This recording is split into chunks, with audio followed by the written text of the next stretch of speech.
अजिबात साखरेचा वापर न करता अतिशय पौष्टिक, स्वादिष्ट आणि सर्वांना आवडतील असे लाडू आज आपण बनवणार आहोत. तर रेसिपी शेवटपर्यंत नक्की बघा. त्यासाठी मी 2 वाटी गव्हाचं पीठ, 1 वाटी रवा आणि अर्धी वाटी बेसन पीठ इथं घेतलेलं आहे. 2 चमचे साजूक तूप ॲड करून मी ते मिश्रण चांगलं एकजीव करून घेतलं. त्याचं असं टेक्स्चर आलेलं आहे आणि हवं तेवढं पाणी घालून त्याचा असा घट्ट गोळा मळून घ्यायचा आहे आणि तुम्हाला आवडतील त्याप्रमाणे त्याचे आकार करून घ्यायचे आहेत, गोळे करून घ्यायचे आहेत. नंतर कढईमध्ये 1 वाटी साजूक तूप मी तापवून घेतलेलं आहे. मंद गॅसवरती आपण हे गोळे तळून घेणार आहोत. ते थंड झाल्यानंतर कट करून घ्यायचे आणि मिक्सरला त्याची आपल्याला पूड करून घ्यायची आहे.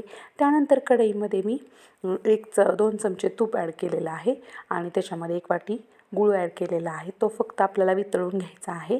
वितळल्यानंतर हे दोन्ही आपण एकत्र करून घ्यायचं आणि त्याचं चांगलं एकजीव करून घ्यायचं ते मिश्रण आणि असे लाडू वळून घ्यायचे.